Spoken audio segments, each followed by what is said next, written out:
aqui nós vamos fazer uma conversa. Vocês viram que eu sou uma iniciante, eu estou muito contente de estar aqui aprendendo. A gente tem que começar do começo, aprender com simplicidade, né? É isso.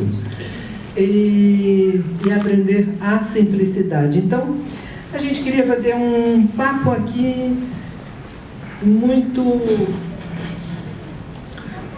suave. Eu acho que eu gostei dos 6 pontos que você coloca aqui, que eu nunca tinha visto 6 pontos tão maravilhosos. Cadê eles? Honestidade, autorresponsabilidade, gentileza, dedicação, serviço e beleza. Que beleza! Então, eu queria que você... Bom, nós viemos aqui para o lançamento do livro Propósito. Eu acho que essa que é a questão que a gente vai tratar aqui. Eu te pergunto, esse livro que está entre os 10 mais vendidos do Brasil desde o lançamento, chegou à sua 5ª edição, quer dizer, já é um best-seller, né? Sim. E com 50 mil exemplares vendidos. Como é que você entende a procura por este tema nesse momento que estamos vivendo? Explica um pouquinho para a gente o que é o propósito. Sim. Agradeço a oportunidade de falar desse tema tão fundamental e necessário nesse momento que estamos atravessando. Porque eu percebo, nós, enquanto sociedade humana, passando por uma grande transformação, né? Estamos dando conta que as nossas escolhas, as nossas decisões têm gerado muito sofrimento, muito sofrimento. Chegamos num beco que parece sem saída, né? Parece que falhamos, né? em nos relacionar positivamente, construtivamente, né? Falhamos em amar, em compartilhar nosso tesouro maior, né, com os demais seres humanos. E eu sinto que essa nossa inabilidade de compartilhar está intimamente relacionado com a inconsciência a respeito do nosso propósito, a respeito da inconsciência que exista um propósito. Muitos de nós fomos educados para sobreviver nesse mundo. Criamos um imaginário,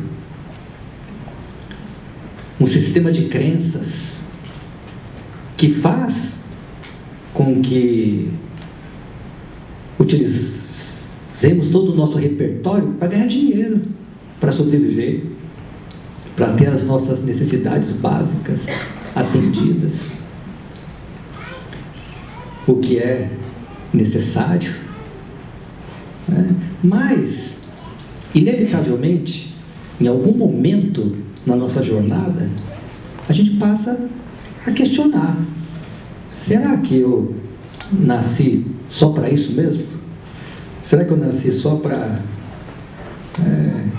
comprar algumas coisas, para comer, né? E ali no shopping, será que a vida é mesmo um shopping center de alguns dias? E aí daqui a pouco eu morro e... o que mais? Em algum momento, esse questionamento começa a surgir.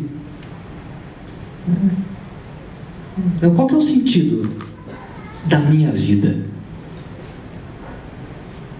Para que é que eu nasci?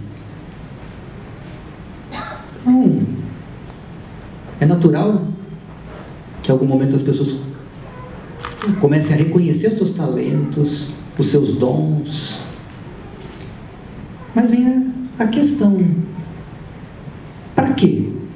Para quem que eu ofereço esses dons, esses talentos? Essa crise eu considero como uma bênção, uma oportunidade tremenda de dar um salto quântico na jornada evolutiva. Se sentir perdido, não saber para que você acorda de manhã, é o início da busca, é o início desse processo de reconhecimento do propósito, que é um programa de realização da alma. Uma criança, ela nasce com um propósito claro, definido, mas nem sempre esse propósito é alimentado. Às vezes acontece o contrário, a criança é levada a não confiar nessa percepção, nessa intuição, nesses sinais, nessas notícias do propósito. Às vezes essa percepção é invalidada, inclusive. Isso não faz sentido, isso é bobagem. Você precisa ganhar dinheiro, você precisa ser famoso, ser importante. E assim a criança vai se desviando do caminho, ela vai se esquecendo dessa informação que ela traz com ela. E o resultado é um fazer desenfreado no mundo, muitas vezes até conseguindo uma realização material, mas gerando sintomas, às vezes, absurdamente cruéis, nocivos. Podemos citar aqui alguns que são mais visíveis, como ansiedade, angústia, depressão, tristeza, a ponto da depressão ter se tornado a doença do século. O índice de suicídio é assustador, o grau de violência nas nossas relações é estarrecedor, por conta exatamente desse desencaixe, essa inconsciência a respeito do propósito. Porque se a pessoa está realmente alinhada com o propósito, se ela está manifestando externamente o propósito interno, inevitavelmente ela vai ser um canal de harmonia, vai ser um canal de prosperidade, ela vai se tornar um canal de bênçãos para quem está ao redor dela. Ela vai ser um multiplicador de alegria, de bem-aventurança, de contentamento, Então eu percebo que nós estamos passando por uma transição onde estamos dando passagem para uma nova maneira de viver a vida na Terra, onde a consciência do propósito é fundamental, precisa se manifestar para poder reorientar o nosso caminho. Obrigada. Eu queria perguntar para a Márcia, nessa tarefa que você tem da articulação aí dos programas sociais do governo, voltado para as crianças, o Prembaba está voltado para as políticas sociais, o que você tira desses ensinamentos e como você se inspira para colocar isso na prática, no funcionamento de políticas públicas? Inicialmente, boa noite Cristiane, boa noite Prembaba, é uma grande honra estar aqui, muito obrigada por esse convite, essa oportunidade de estar lhe ouvindo, de ter lido seu livro. Bem, eu acho que assim, é uma dimensão dessas questões. A gente fala desde 2004 que se fala na política nacional de violência, em combate à violência, e como isso como uma epidemia, Então, que acho que o Prembaba coloca aqui, já tem até um conjunto de evidências científicas, E eu acho que a mudança da chave disso tudo está nesse investimento, nessa fase exatamente inicial, em priorizar a criança, essa relação com a criança, como a gente pode fortalecer a rede que está dentro do governo, tendo como pauta a criança, o adolescente, trazer isso para uma responsabilidade que é de todos, que a Constituição já fala sobre isso. Então, é um pouco fazer essa reflexão desse lugar de cada um nessa rede, e também da sociedade, das famílias, com relação a como a gente pode fazer seres mais alegres, mais éticos, né? Que sejam mais solidários, né? E não impor talvez um padrão adulto que a gente tem hoje e que é um padrão superado, que não deu certo, no sentido de que a gente deixar a criança ser mais espontânea e fazer desse processo de oportunidades, né? Dessas crianças viverem de maneira feliz, ter o direito de brincar. Acho que a gente vive uma sociedade que ainda achatou mais a questão da infância, erotizou a infância, então a gente tem compromissos hoje muito cruéis,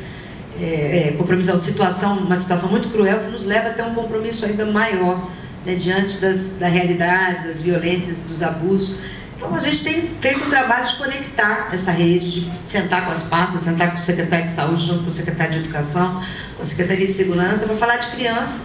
E a gente tem uma sorte, porque a gente tem a única secretaria da criança, por ser a única, não, mas por ter uma secretaria da criança, do adolescente e da juventude, o que já começa a ser um olhar do Estado de maneira diferente, né? Em vez de departamentalizar, a gente fala de pessoas, né? Então, é um processo de evolução, eu acho, que no sentido da gente pensar como integrar a política pública, como favorecer que essa pauta que está colocada na Constituição, que é a prioridade, seja um propósito da vida de todos, né? Esse compromisso da família, da sociedade e do Estado, e somar capacidades para que a gente possa fazer com que as crianças tenham o direito de serem felizes, de serem crianças, né? Porque a gente não tem permitido nem que elas sejam crianças hoje em dia, né? Obrigada. Eu li também o livro Propósito e foi bem na carreira, gente, porque não deu muito tempo, mas deu para depreender algumas coisas. Eu não sei se eu depreendi tudo, mas me chamou a atenção a importância da simplicidade. Hoje eu tive a honra de conversar com o Prembaba mais cedo e ele falava muito do medo. E aí eu te pergunto, qual a relação entre propósito e coragem? Coragem provavelmente para enfrentar o medo. A coragem, especialmente de ser quem somos. Que eu tenho dito o quanto que isso parece estranho. Como assim, né? A coragem de ser quem sou, então quer dizer que eu não sou quem sou? Não. Nem sei quem sou, como eu vou ter coragem, né, de ser quem sou? Então, é um processo mesmo de descoberta de quem sou, de quem habita esse corpo, quem sou. É uma questão de identidade, Nós somos guiados por um sistema de crenças, um sistema de crenças que tem origem em muitas histórias, tem a ver com o imaginário, influenciado pela religião, pela cultura, por muitos outros aspectos, que nos dá um senso do que é certo, do que é errado, e até mesmo de quem somos. Acreditamos ser uma personagem de uma história criada, mas será que somos essa personagem dessa história criada? Será que a sua história é de fato real? Essa é uma questão para ser mesmo estudada com bastante escrutínio, com bastante atenção. Aquilo que você acredita ser verdade, será que é verdade mesmo?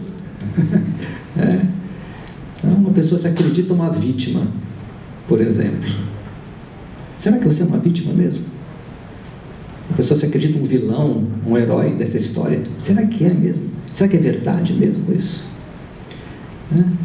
Então, essas histórias todas, eu sinto que tem uma raiz.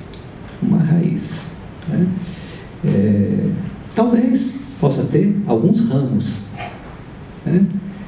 mas a raiz central é um medo. É o medo que nos orienta. O medo está na base da nossa economia, o medo está na base da nossa educação, o medo está na base de todos os sistemas que conduzem a vida em sociedade. Especialmente o medo da escassez, é o medo da falta. E por conta disso é que a gente faz para tentar suprir a carência, tentar alimentar a ideia de identidade que temos. Mas quando é que você pode fazer com que uma flor de plástico, uma flor artificial se torne real?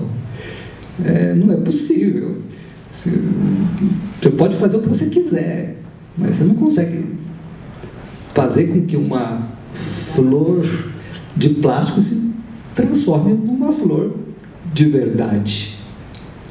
Então, o caminho é se desfazer dessa ideia de que você é uma flor de plástico, para poder manifestar a verdade dessa flor que você é. Então, a coragem é de manifestar essa verdade de quem é você. É por isso que eu coloco como o primeiro valor desse movimento Awaken Love a honestidade. Mas a honestidade, inclusive, ou primeiramente consigo mesmo. Você tem a coragem de aceitar o que você é, e até mesmo de aceitar suas insatisfações no primeiro momento. Ter a coragem de olhar a sua vida de frente e admitir aquilo que não está bom, aquilo que você gostaria que fosse diferente, tomar consciência das suas imperfeições, aceitar essas imperfeições até, para que você possa superá-las. Então é muito importante essa tomada de consciência de onde você está, aonde você deseja ir, para você começar a se mover em direção aonde você quer ir. Porque muitas vezes, a partir então dessa falsa identidade, a gente quer chegar num lugar que não tem a ver com aquilo que de fato somos, Então, eu posso dizer que essa cultura de propósito, ela está intimamente relacionada com a transmutação do medo que nos habita. Está relacionada a uma alquimia do medo. E o medo, inevitavelmente, em algum momento, ele vai se transformar em confiança. Então, imagine como seria você viver de confiança. Ter a confiança que as suas necessidades serão atendidas, ter confiança de que sua vida dá certo, que as coisas vão dar certo para você. Você ter essa certeza que as coisas vão dar certo para você, porque as coisas estão dando certo para você e vão dar certo para você.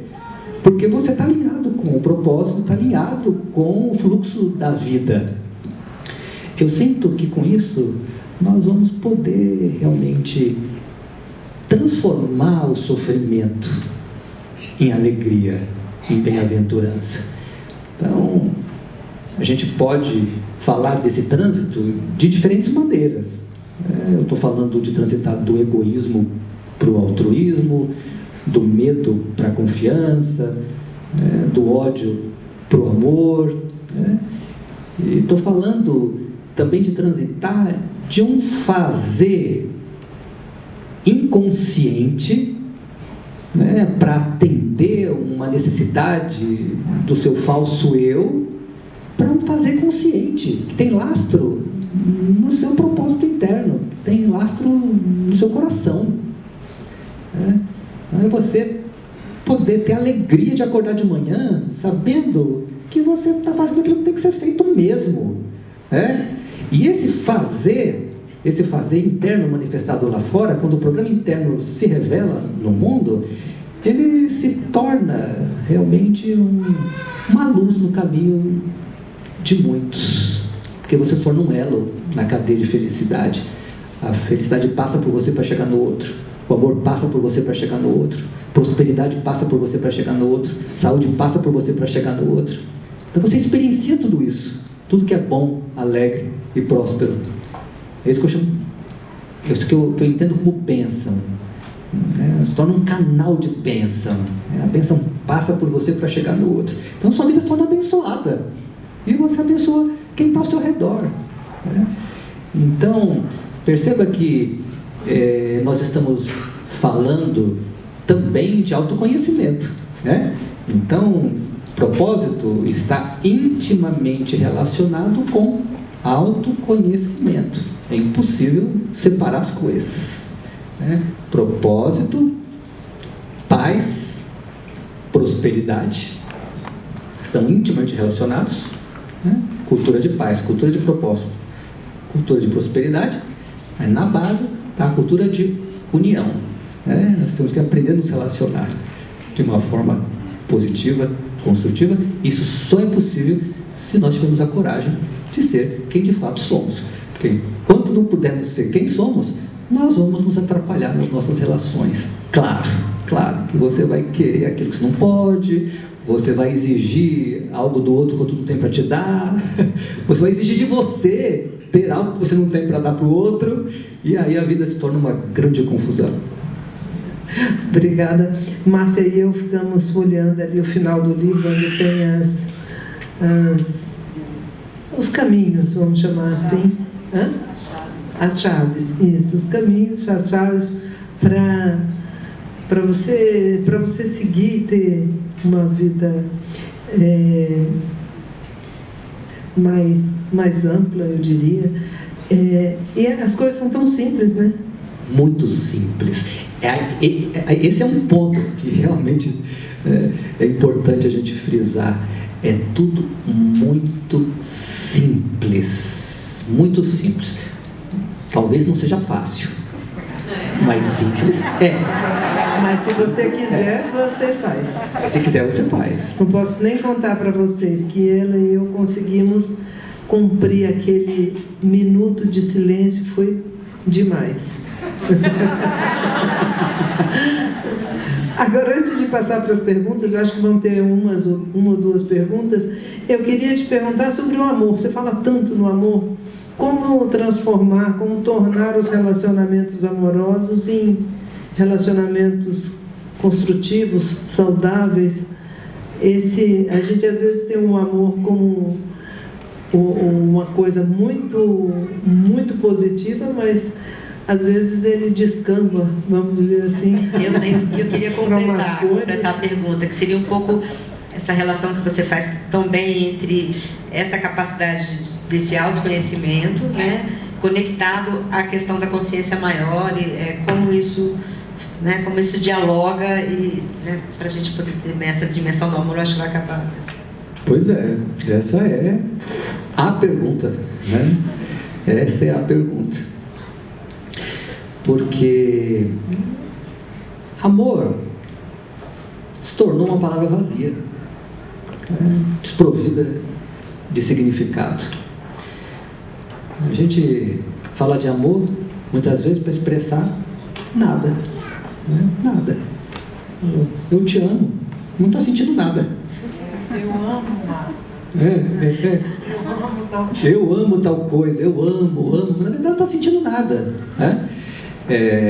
Ao mesmo tempo, essa palavra, ela diz respeito à seiva da vida, à essência da vida. É aquilo que somos no mais profundo. Depois de nos despirmos de todas as crenças, todos os conceitos, de todos os preconceitos, o que sobra é essa fragrância do amor, esse poder que une, esse poder que constrói, esse poder que edifica. Agora, para que possamos acordar, então, esse poder que nos habita, e que é o perfume desse eu maior, dessa consciência maior, se faz necessário, primeiramente, tomarmos consciência daquilo que não é amor dentro de nós. Então, eu sinto que o primeiro passo para a luz é tomar contato com a escuridão. Então, você só vai acender o interruptor da luz numa sala quando você está consciente de que a sala está escura. E aí você deseja que ela se ilumine, então você se move em direção ao interruptor e acende a luz. Eu tenho dito que o primeiro vislumbre da verdade, que é também amor, é uma grande escuridão, né?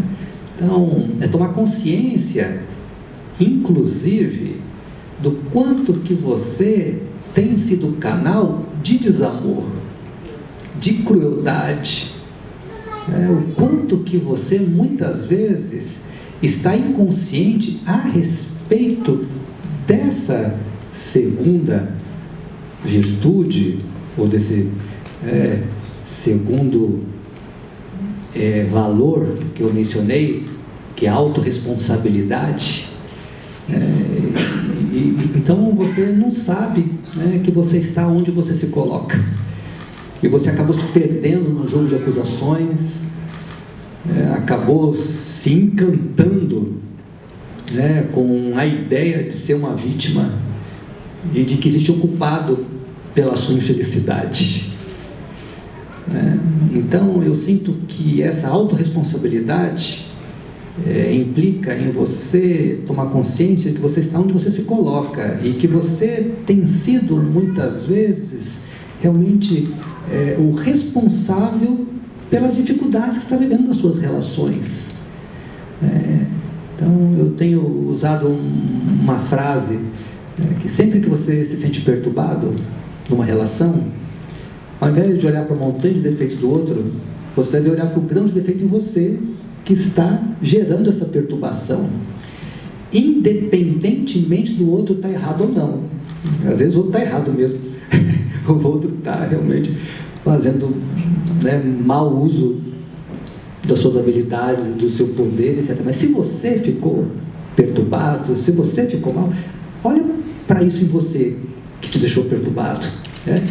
Então eu sinto que aí a gente começa a uma mudança na forma de nos relacionarmos. Se formos capazes de interromper o jogo de acusações, eu sinto que já é uma grande vitória. Uma grande vitória. Se a gente conseguir superar a ideia de que somos vítimas indefesas, e de que o outro é o responsável pela nossa incapacidade de amar, eu sinto que já vamos ter uma grande vitória nesse caminho de construir relações saudáveis, de construir relações verdadeiramente amorosas, de poder estar com o outro de verdade, né? De dar a mão para o outro de verdade, de querer ver o bem do outro mesmo, né? Ser amigo de verdade. Ser amigo é aquele que quer ver o outro brilhar, quer ver o outro fazer sucesso, independentemente dele estar brilhando ou não, dele estar fazendo sucesso ou não. Essa é uma boa medida. O que você sente quando aquele que você considera seu amigo começa a dar muito certo? Você torce por ele? Ou você sente inveja? Ou você fica com raiva, né? E começa a maldizer? Acho que essa é uma boa medida. Amigo é aquele que quer ver o outro realmente feliz, quer ver o outro brilhar. Eu sinto que essa é uma medida, eu acho que é uma maneira da gente poder se situar, né? E até ter uma referência de relação construtiva, de uma relação construtiva, né? Então, isso serve para todo tipo de relação, todo tipo de relação. É claro que, especialmente para as relações mais íntimas, porque quanto maior o vínculo afetivo, maior é o desafio. Então, você quer ver seu namorado feliz, seu marido, seu filho, sua mãe, seu pai feliz? Você quer que ele seja livre?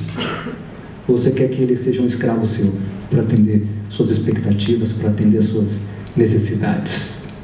Então essa é uma medida, por exemplo. Será que é possível você amar o outro se você tem medo que ele seja livre? Se você tem medo que ele dê certo? Se você tem medo que ele brilhe? Isso é amor? Isso é egoísmo. É um egoísmo disfarçado de amor. Egoísmo é a palavra do momento. É a palavra do momento, que está muito visível ao nosso redor, né? Em certa medida, isso a gente aprende. Como é esse processo? Porque a gente, né, não nasce Fala um pouco sobre essa questão, que eu acho importante, do trabalho com as crianças com relação a essa educação das emoções, né? Esse processo que eu acho que é uma experiência que traduz bem esse propósito de estar ligada num propósito do amor, enfim. Isso começou, Márcia, quando eu me dei conta do quão difícil que é descondicionar uma mente adulta. Tenho dado o meu melhor, para ajudar um adulto transformar sua forma de se relacionar. Mas é difícil, muito difícil.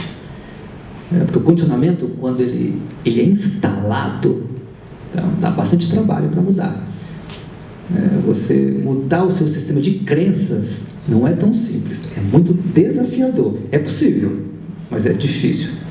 E foi por isso, então, que eu tive esse insight de que se nós pudéssemos, então, oferecer para as nossas crianças a possibilidade, de não envenená-las com as nossas crenças, com os nossos modelos do que é certo, do que é errado, se nós pudéssemos dar a chance para as crianças delas manterem acordada, a lembrança de quem elas são, a lembrança do propósito, nós com certeza poderíamos no futuro ter uma sociedade mais saudável, mais consciente, mais amorosa.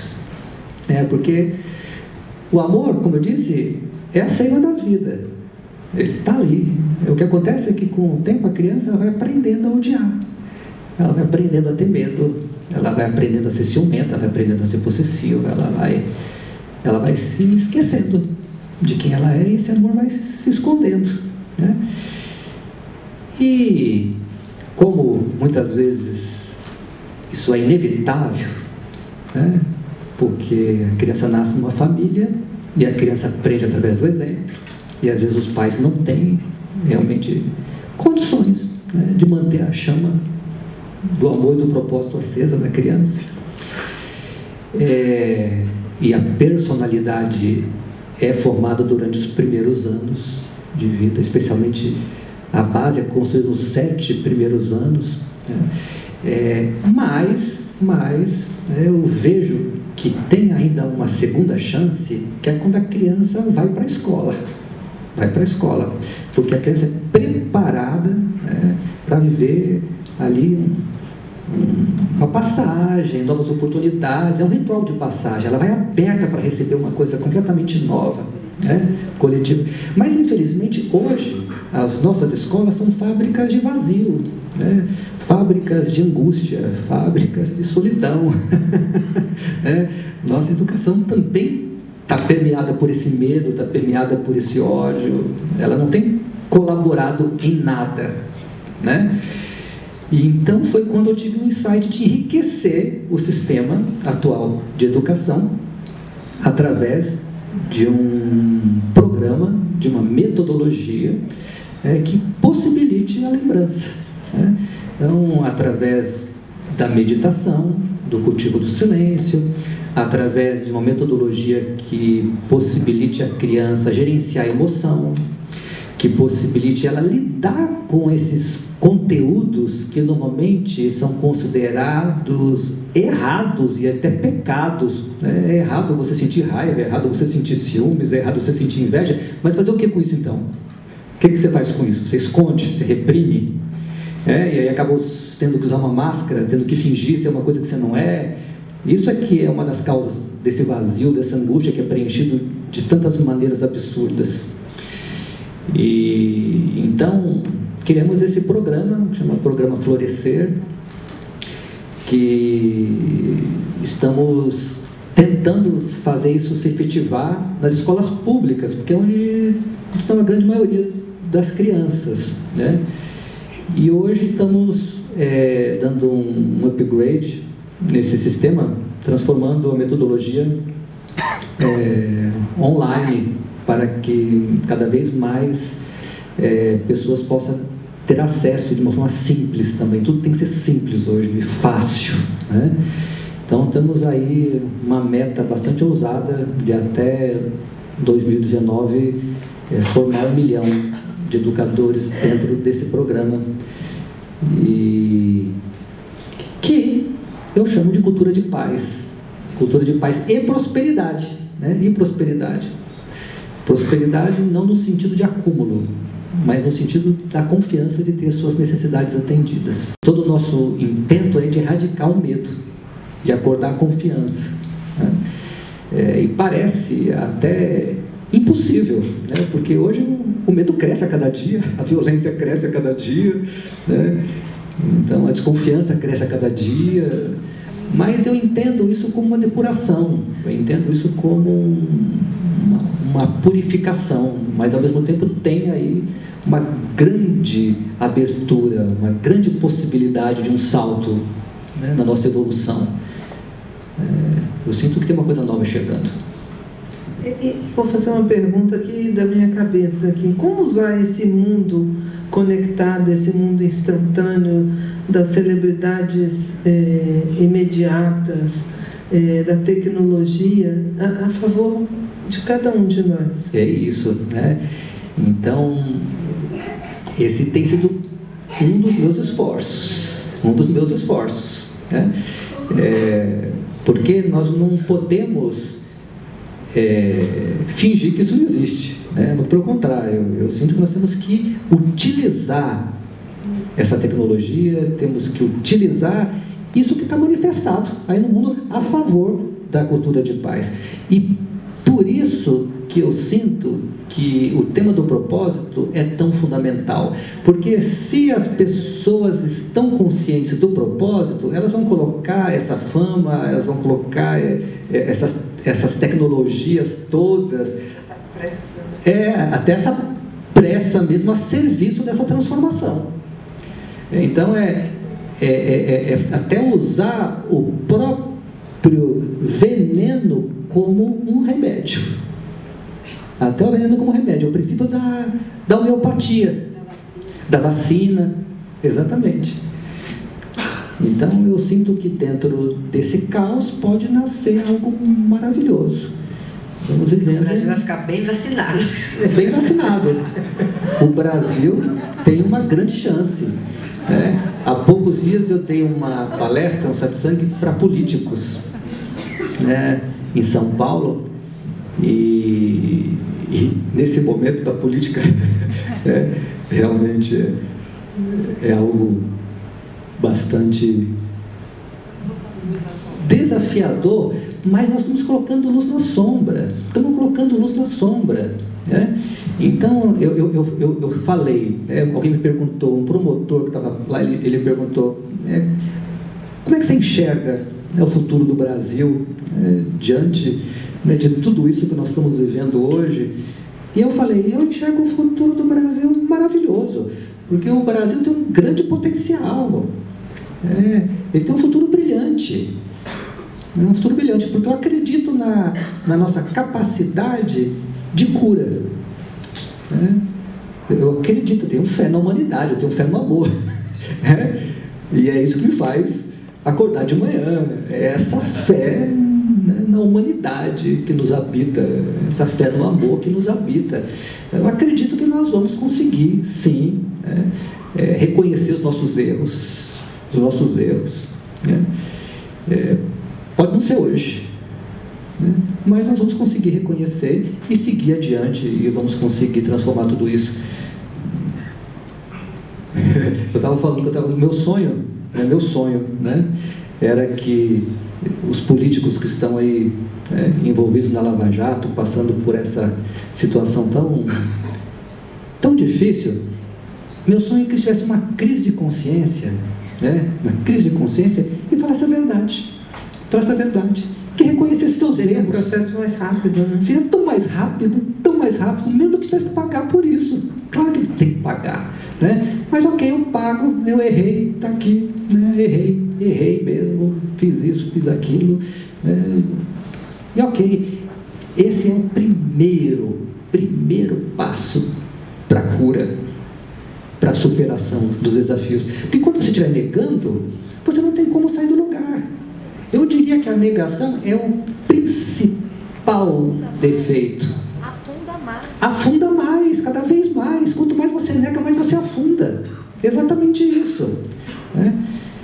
Mas eu acredito, sim, que em algum momento nós vamos nos responsabilizar. Acho que uma das coisas que foi inspiradora no livro foi esse sentimento de que esse processo que é pessoal, de autoindividuação, de desenvolvimento, né? Eu acho que Jung fala que é o self, quando você encontra esse lugar que não é o ego, que é fora do ego, que é essa coisa, né? É que ele está conectado nessa questão maior. Então, né, quando você conecta que existe uma sombra planetária, eu fiquei imaginando o tamanho da sombra brasileira, mas ao mesmo tempo você me devolveu a capacidade de pensar nessa colaboração de cada um, quando você disse assim, não, mas se você trabalha, se você olha a sua sombra, se você está se conectando com a consciência maior, você também ao mesmo tempo você está trabalhando de uma maneira muito direta para esse coletivo, né? Então acho que soma assim uma questão do propósito desse investimento em si, né? De botar a primeira máscara em si para depois botar no outro, que acho que é um pouco simbólico. Eu ouvi uma vez o mestre da cultura popular definir isso, então é primeiro colocar a máscara em si, né? Para depois você cuidar do outro. É um pouco isso que eu acho que... Para você ter energia para cuidar do outro, porque senão... E até porque você tem que ter o que oferecer, né? Então você só pode dar outro ser feliz se você for feliz. Então, você tem que primeiro fazer sua lição de casa, você tem que se transformar e sustentar alguma coisa boa dentro de você para poder compartilhar com o outro, né? E o primeiro passo é entender que a sua negação é consciente, né? A negação, ela é consciente, ela não é uma coisa inconsciente, eu nem percebi, não, você está sabendo muito bem. É uma questão de escolha. É uma questão de escolha. Então, eu sinto que esse é, sem dúvida, o primeiro passo. É tomar consciência que você está escolhendo mentir. Não esconder de si mesmo. Mas antes de terminar, eu queria que você deixasse uma mensagem para todo esse público que veio aqui te ver. E antes de depois falar, afinal, eu também queria falar outra coisa importante para poder encerrar aqui minha participação também, que foi o sentido do... A gente tem muito essa coisa da natureza, né? Com a natureza, um nasce para... A semente do abacate vai ser abacate como fruto e tal, né? A abóbora vai ser abóbora, a melancia, e o homem, e a mulher, e a humanidade, né? E aí você simplifica assim, de uma maneira, sem ser simplista, mas ser simples na maneira de falar, que o fruto da humanidade é o amor. Então eu acho que essa visão é uma visão muito clara, né? Desse propósito que a gente tem que se conectar com essa questão mais ampla e do papel que a gente tem enquanto humanidade, enquanto personagem do mundo. Então, eu queria lhe agradecer imensamente a sua inspiração nesse momento que eu vivo, que é um momento de arena, um momento também de reflexão, um momento de humildade, um momento de vários exercícios, de vários aprendizados, né? E você também diz que a gente acaba estando onde a gente tem que estar. Então, fazer dessa experiência também uma experiência que eu possa, né, florescer no meu sentido da minha alma, da minha natureza. Eu queria te agradecer profundamente, Prembaba, por essa oportunidade.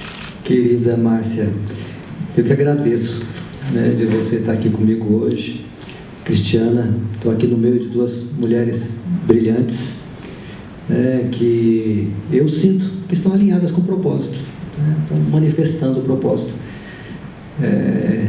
cada uma à sua maneira.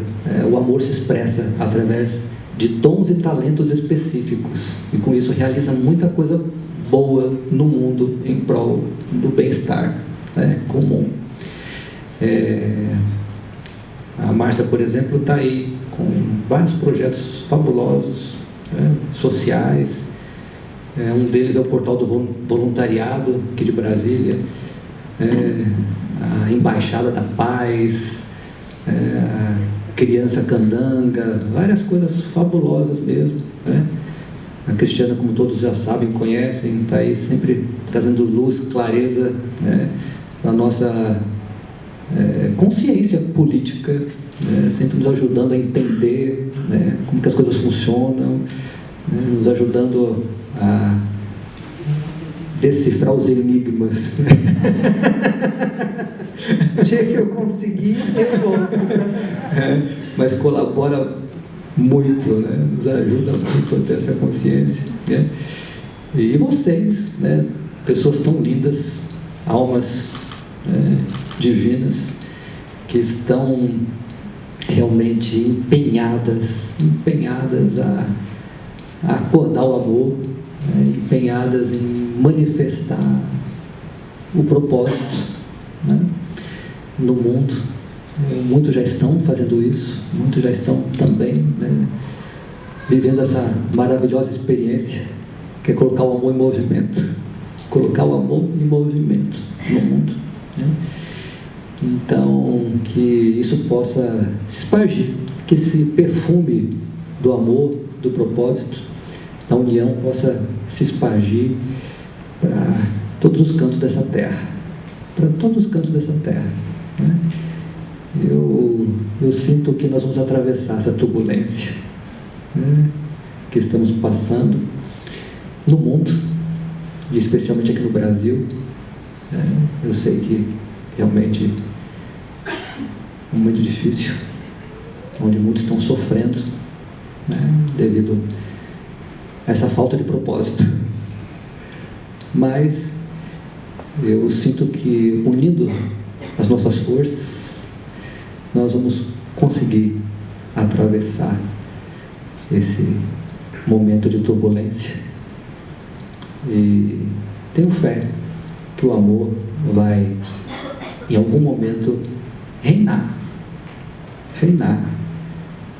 né, na vida de cada um de nós. Agradeço, Márcia, Cristiana, a cada um de vocês que aqui vieram, e agora nós vamos seguir em outro lugar, né? Vai ser dentro da livraria, onde eu vou assinar os livros de todos aqueles que quiserem, né?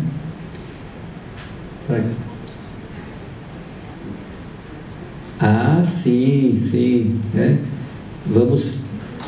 A Márcia está me lembrando aqui, que esses dias em Brasília têm sido bastante intensos, no sentido de produção de conteúdos dessa cultura de paz, prosperidade. Um deles é um seminário que estamos chamando Águas pela Paz, que é um evento preparatório oficial do Fórum Mundial, que vai acontecer pela primeira vez no Brasil, aqui em Brasília, em 2018, em março de 2018. Mas o Fórum Mundial sempre tem tratado do aspecto material da água, né?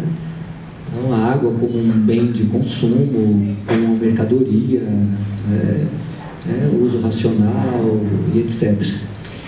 E o meu sentimento foi da gente criar um seminário para tratar do aspecto imaterial e subjetivo da água, que eu entendo que justamente pelo fato de nós não estarmos cuidando desse lado, é que chegamos nesse ponto, né, nesse estágio de, inclusive, escassez da água, Então, nós estamos propondo uma discussão multidisciplinar, várias lideranças espirituais que estamos convidando, lideranças políticas, lideranças financeiras, cientistas, para que possamos discutir e propor soluções para esse grande problema que enfrentamos hoje em relação à água no planeta Terra, né? Então, isso está acontecendo em outubro, aqui em Brasília, né, de 26 a 29 de outubro. Eu sinto que vai ser algo muito, muito especial mesmo, vai ser algo especial para o mundo, né? E estamos trabalhando em outras frentes também, né? Essa é a mais importante nesse momento. Então, pessoal, muito obrigada por terem vindo. Assim que ela quer se expressar, por favor, acho que tem um tempinho ainda, não tem? Por favor. As pessoas da política de Estado, como a Márcia, como outros, como a Marcela, a própria Cristiane, né? Como é que uma política pública, se é possível, como uma política pública poderia apoiar, despertar essa cultura de amor, despertar propósitos, esse propósito. Muito obrigado por trazer essa questão tão fundamental, né? Então, mas está lembrando que já existe até, né, algumas coisas acontecendo nesse sentido, mas eu posso complementar dizendo que talvez o meu maior esforço nesse momento é fazer com que autoconhecimento se torne política pública, né? Então eu tenho...